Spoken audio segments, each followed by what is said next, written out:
Good morning. I am the proverbial black man in America, right? And this weekend we celebrate American independence. And I was talking to one of my kids. They expressed a disdain for the day, which kind of struck me because they said that it doesn't represent the day that is the day that black people in this country were freed, right? And frankly, that position is correct, right? But further examination of this position would assume that the basis upon America of the celebration of this weekend is American independence. And I think it's an improper nomenclature because America didn't actually gain independence until September 3rd, 1783, with the Treaty of Paris, where after the American War was fought, the American Revolutionary War was fought, the Declaration of Independence was signed on July 4th. Let me slow down. The Declaration of Independence was signed on July 4th, 1776. In 1782, George III spoke from the British throne, endorsing U.S. independence. In April of 1783, Congress accepted the British proposed treaty that met its peace demands. And then September 3rd, 1783, the Treaty of Paris was signed between Great Britain and the United States, recognizing the United States and acquiescing to all of its peace demands in the American Revolution. So it was 1783 that America gained its independence, but it declared independence July 4th. And we celebrate the declaration thereof. So the Declaration of Independence. Well, drafted by Thomas Jefferson, Wahoo. And, I want to read part and parcel of it because I think it's really relevant because many of us, we debate this document, don't even understand what it means, what it talks about. And its actual title is the Unanimous Declaration of the 13 United States of America. And it starts, when in the course of human events, it becomes necessary for one people to dissolve the political bands which have connected them with another, and to assume among the powers of the earth the separate and equal station to which the laws of nature and of nature's God entitle them, a decent respect to the opinions of mankind requires that they should declare the cause which impel them to the separation. Now, the most famous quotable from the Declaration is here. We hold these to be true. We hold these truths to be self-evident. We hold these truths to be self-evident that all men are created equal, that they are endowed by their Creator with certain unalienable rights, that among these are life, liberty, and the pursuit of happiness. So that begins the paragraph of the basis for the Declaration of Independence. And it goes on to speak that whenever any form of government becomes destructive of these ends, it is the right of the people to alter or abolish it and to institute new government, laying its foundation on such principles and organizing its powers in such a form as to them shall seem most likely to affect their safety and happiness. So in essence, they wrote that they had the right to pursue life, liberty, and the pursuit of happiness, and because the government as it stood from England wasn't giving it, they could pursue it on its own. And they followed it up by laying out a fact pattern. It states, the history of the present King of Great Britain is a history of repeated injuries and usurpations, all having in direct object the establishment of an absolute tyranny over these states. To prove this, let the facts be submitted to a candid world. In other words, here's our case for this declaration. The King of Great Britain has been terrible to us, and here's some facts. He refused to assent to laws, the most wholesome and necessary for the public good. They won't pass laws that protect us. He has forbidden the governors to pass laws of immediate and pressing importance unless suspended in their operation till his assent to be obtained. In other words, he's a king, he's a despot. No laws get passed without his rubber stamp, but without his stamp. No government can move forward without his participation. He has obstructed the administration of justice by refusing the assent to laws for establishing judiciary power. So not only was there no legislation, there was no judicial. So legislation, they weren't looking out. They weren't adjudicating any cases. They weren't making sure there was an advancement in the judicial system. Yet, Now let's talk about the executive branch, the military arm. Yet he has erected a multitude of new offices and sent hither officers to harass our people and eat up our substance. Yeah, there was a huge military force in the United States sent by Britain, and they were here eating up all the food. I mean, in basic terms, they were taking advantage of. They were inordinately and disproportionately consuming American resources. Large military presence, large occupation, in other words. And that occupation was for the purpose of, for quartering large bodies of armed troops among us. They were there for protecting them by mock trial from punishment of any murders which they committed of inhabitants of these states. So there was a large military presence that was there in part to protect itself as it was running amok in the United States, and it protected its own interests. It was here to impose taxes without the consent of the American people, and in many cases, deriving benefits by trial by jury. The King George has ravaged, plundered our seas, ravaged our coasts, burnt our towns, destroyed our lives of our people. He has a lifetime. He is, at this time, transporting large armies of foreign mercenaries to complete the works of death, desolation, and tyranny, already begun with circumstances of cruelty, perfidy, scarcely paralleled in the most barbarous ages, and totally unworthy of the head of any civilized nation. He has excited domestic insurrection amongst us and has endeavored to bring on the inhabitants of our frontiers. In other words, they've excited the Native Americans to come and attack. In every stage of these oppressions, we have petitioned for redress. And in the most humble terms, our repeated petitions have been answered only by repeated injury. A prince whose character is thus marked by every act, made defined as a tyrant, is unfit to be the ruler of a free people. In other words, the government that doesn't take care of its people, which takes advantage of them, need not govern the people. Now, so it lays out its issues with the government. But then one of the things that many of us didn't realize is the Declaration talked about an appeal it made to the people. So it made its appeal to the government, but it also made an appeal to the people, the British people. And it states, "Nor have we been wanting in our attentions to our British brethren. We have warned them from time to time of attempts by the legislature to extend an unwarrantable jurisdiction over us. We have reminded them of the circumstances of our emigration, and settlement here, of us coming here. We have appealed to their native justice and magnanimity. And we have conjured them by the ties of our common kindred to disavow these usurpations, which would inevitably interrupt our connections and correspondence." They too, however, so despite Americans pleading with British citizens of its current conditions, the British, as indicated here, they too have been deaf to the voice of justice and consanguinity. We must therefore acquiesce in necessity, which denounces our separation, and hold them as we hold the rest of mankind, enemies in war, friends in peace. We, therefore, the representatives of the United States of America and General Congress, assembled, appealing to the Supreme Judge of the world for the rectitude of our intentions due in the name, so forth and so on. It goes on and lists its basis for the personal basis for the authority to each of the men who signed the Declaration. These words speak of a freedom that any people who are oppressed around the world would endorse. The glaring irony, though, is that almost spot on recites the American treatment of African descendants at the same time. So while it's bemoaning its treatment by Britain, it is similarly guilty of its treatment of African descendants. If you take a moment and revisit the text and replace Britain with America and put black people in America's place, it will fit like Cinderella's slipper.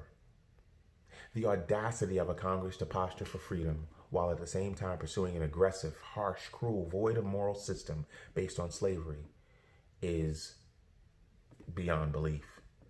The Declaration of Independence advocated for freedom of governance for America while it suffocated the breath of freedom from hundreds of thousands of men and women born in this land who built this nation.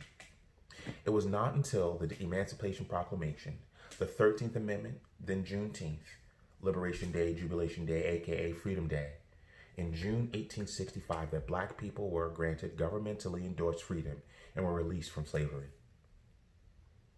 Juneteenth is the day that the Union Army General Gordon Granger announced federal orders in Galveston, Texas on June 19, 1865, proclaiming that all slaves in Texas were free. Slave owners had been moving their slaves from other states to Texas during the Civil War to maintain possession of their perceived chattel instead of yielding to the prevailing Union. Not only had Confederacy lost the war, many ran and dragged their enslaved with them. Texas was the last bastion of this sadistic system, and Abe Lincoln had declared 2.5 years before, in January 1863, that freedom from bondage became the law and the Emancipation Proclamation. So the Declaration of Independence was July 4th, 1776. The Declaration of Freedom or from slavery in rebellious states was January 1st, 1863, almost 90 years later. The Emancipation Proclamation began with that on the first day of January in the year of our Lord, 1863, all persons held as slaves within any state or designated part of a state, the people whereof shall be in rebellion against the United States, shall be then, thenceforth, and forever free. And the executive government of the United States, including the military and naval authority thereof, will recognize and maintain the freedom of such persons, and will do no act or acts to repress such persons, or any of them in any efforts they may make for their actual freedom. Which of these declarations or proclamations do I celebrate? The one that formed the American government, separating it from Britain, making it independent, or the one that led to governmental enforcement of the abolition of slavery? Some see this paradox as being a conscious Black person. And I understand that, I totally do. Frederick Douglass stated, "The rich inheritance of justice, liberty, and prosperity and independence bequeathed by your fathers." And he was stating this in front of the White House audience. So you can imagine it was just him. He was the sole Black man, other than the potential, possibly the servants in the room. He was addressing a white government, a white male government. "The rich inheritance of justice, liberty, prosperity, and independence bequeathed by your fathers is shared by you, not me. The sunlight that brought life and healing to you has brought stripes and death to me. This 4th of July is yours, not mine. You may rejoice. I must mourn." In 1855, when Douglass was invited to the White House, he chided the White American audience, stating in part, "What to the American slave is your 4th of July? I answer, a day that reveals to him more than any other days in the year the gross injustice and cruelty to which he is the constant victim. To him, your celebration is a sham. Your boasted liberty and an unholy license, your national greatness, swelling vanity, your sounds of rejoicing are empty and heartless. Your denunciation of tyrants, brass-fronted impudence, your shouts of liberty and equality, hollow mockery. Your prayers and hymns, your sermons and thanksgivings, with all your religious parade and solemnity, are to him mere bombast, fraud, deception, impiety, and hypocrisy." However, after Abraham Lincoln issued the Emancipation Proclamation in 1863, which included a provision calling for Black men to enlist in the U.S. Army, Douglass fervently began recruiting for the Union. He then stated, "Once let the Black man get upon his person the brass letter U.S., let him get an eagle on his button and a musket on his shoulder and bullets in his pocket. There is no power on earth that can deny," again, there is no power on earth that can deny that he has earned the right to citizenship. So with the changing of the U.S. official position on slavery, one of the greatest of Americans, Frederick Douglass, endorsed and promoted the enlisting of Black Americans for the cause of freedom. So where does that leave us? Where does that leave me? Well, as I said, I'm a Christ follower. So, and the Bible doesn't say, hey, thou shalt celebrate Independence Day or thou shalt not. But we do have some language. We have stories. We have messages that parallel, that give us some guidance. We have the story of the Passover, which represents, after many decades of slavery, the Egyptian pharaohs, during which time the Israelites were subjugated to backbreaking labor in unbearable harbors. God saw the people's distress and sent Moses to Pharaoh with a message: send forth my people so that they may serve me. But despite numerous warnings, the Pharaoh refused to heed God's message, God's command. So God sent 10 devastating plagues and afflicted them and destroyed everything in it, from their livestock to their crops. And at the stroke of midnight, God visited the 10 plagues on the Egyptians, killing all their firstborn. While doing so, God spared the children of the Israelites and any home where lamb's blood was on the doorway, passing over their homes, hence the name of the holiday, Passover. Pharaoh's resistance was broken, and he virtually chased his former slaves out of the land. Independence Day, July 4th, 1776, does not represent the Black Passover. The equivalent for Black Americans is commemorated with the eradication of legal slavery in Juneteenth. Juneteenth is a day to be recognized and celebrated. It is the end of an abomination, the greatest stain on American history, which has never been repented. The Emancipation Proclamation put the power of the U.S. military behind the cause of abolition. The Declaration and the underlying words of the Declaration of Independence is artful and admirable.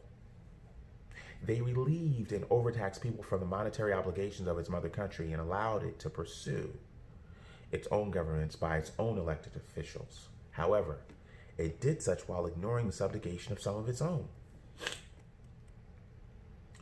So where does that leave us? Where does that leave me?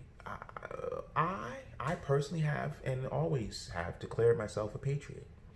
I won't even say but. I'm a patriot, and I prefer sweet potato pie to apple pie. I don't eat hot dogs. I don't don red, white, and blue garb to commemorate the Independence Day. But I root for the U.S. in hockey, track, baseball, international competition, and American interests, generally speaking. I pray for our leadership, though. I pray wholeheartedly for our leadership to do God's will. I have an affinity for this land, as it is where my forefathers, many generations of my forefathers, have toiled, died, fought for, and served. I was born here. My children were born here. And it is mine, glaring warts and all. It is mine as much as it's Donald Trump's or Joe Biden's. I think about the blood that spilled, the tears that were shed, the lives that were lost, so that Thomas Jefferson and John Hancock, as well as all the other men, could even stand bold enough to pursue independence. My father's descendants, my forefathers, descendants of African tribes, planted, seeded, tilled, harvested the cotton and tobacco upon which early American economies thrived. They raised the children, cooked, cleaned, and transported, built and secured buildings and structures that housed everything from clothing and furniture to money.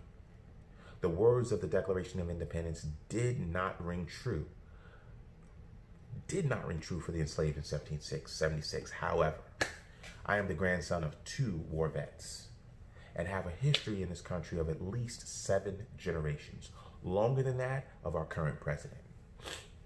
So does that make me double-minded? Double-minded. Double-minded. I'm a Christian. I live in a society living gleefully in sin and guilty in many ways myself. I'm an American. I'm as American as football, white bread, and mullets. I'm also as black as football, cornbread, and afros. I've heard the term double-minded used to describe the state of black consciousness in America, and I understand the intent of that description. However, double-minded means to waver, and I do not waver on my American citizenry and roots, and I surely do not waver on my blackness. What folks need to understand is that my story is an American story. Or being black and American, I can strongly oppose his actions but maintain my connection and citizenry. America has been an enemy to black people, but black people have not been an enemy to America. The fact that we view America as only represented by apple pie is a symptom of the problem that we have allowed to fester too long. Wentworth Cheswell rode north while Paul Revere rode west to warn colonists that the redcoats were coming. Crispus Attucks, a man of Native American and African heritage, is widely considered the first man to give up his life in a battle with England. There were over 9,000 black soldiers during the Revolutionary War.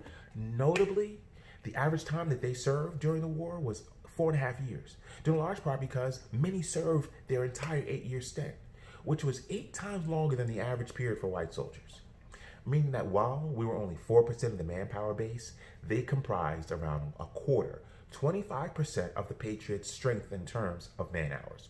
25% of the time served during the Revolutionary War by U.S. Patriots was by black officers or black soldiers. Black people fought for the freedom of our country that did not stand for his. Eventually, just about 90 years later, after the drafting and signing of the Declaration of Independence, as a pawn in a necessary war, the freedom of enslaved people in the rebellious states was codified. The America that was declared independent by the declaration of such had finally included all of its citizens in the intention of that doctrine. The term double-minded refers to people who pray but do not act as if they believe. The term double-minded comes from the Greek word dipsuchos, meaning a person with 2 minds or souls. And it's interesting that this word only appears in the book of James. James writes about a doubting person that thinks like he is like a wave of the sea blown and tossed by the wind. That man should not think he will receive anything from the Lord. He is double-minded, unstable in all he does. A doubter, a double-minded person. Jesus had the same kind of person in mind when he spoke of one who tries to serve 2 masters. As such, he is unstable, unsteady, wavering both in character and feelings. The term, a derivation of such, was used by W.E.B. Du Bois in Souls of Black Folks in 1897, in which he described the African American experience as double consciousness, including his own. Double consciousness is an internal conflict experienced by subordinated or colonized groups in an oppressive society. Originally, double consciousness was specifically the psychological challenge of African American experienced of always looking at oneself through the eyes of a racist white society and measuring oneself by the means of a nation that looked back in contempt. The term also referred to Du Bois's experiences of reconciling his African heritage with an upbringing in a European-dominated society. Paul the Apostle, who wrote most of the New Testament, was a Roman citizen. He was a Jew who became a model Christ follower. He was not part Roman. He was not part Jew, not part Christian. He was wholly Roman, wholly Jewish, wholly Christian. I am wholly black or of African descent. I am wholly American. They are not mutually exclusive. Falling into the trap that celebrating America, celebrating colonialism and only its European offspring is buying into the message of white nationalism that must be eradicated, that must be corrected, must be abolished.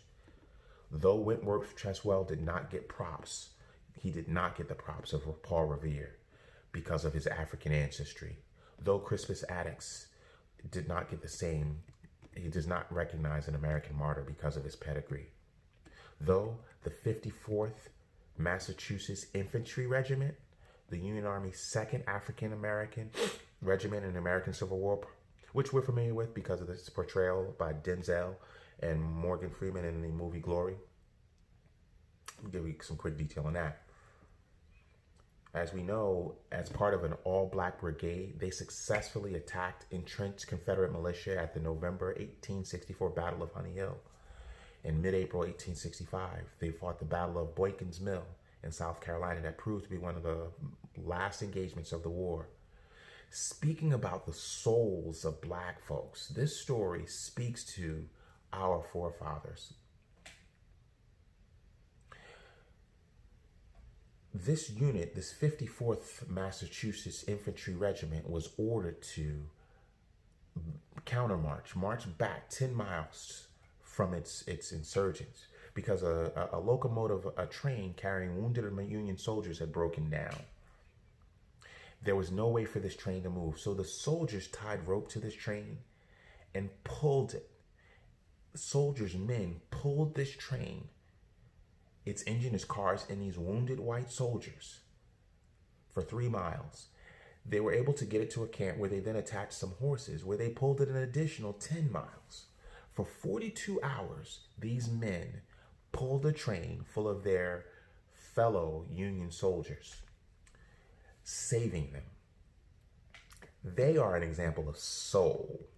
They volunteered to fight, were paid less, mistreated, and unappreciated, but they were an integral unit in securing American victory. They made something glorious out of a pittance.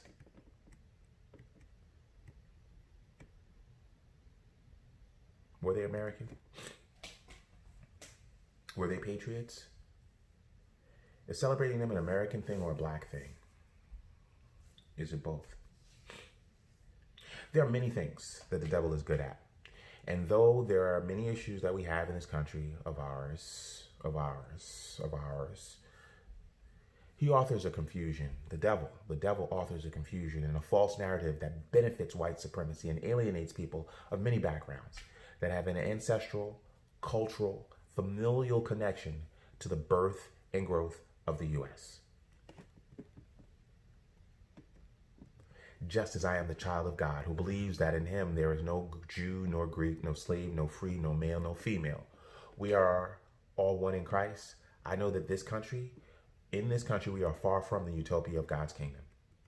However, I am thankful for the Declaration of Independence. And though I recognize that his words were not meant for me, it inspired a freedom.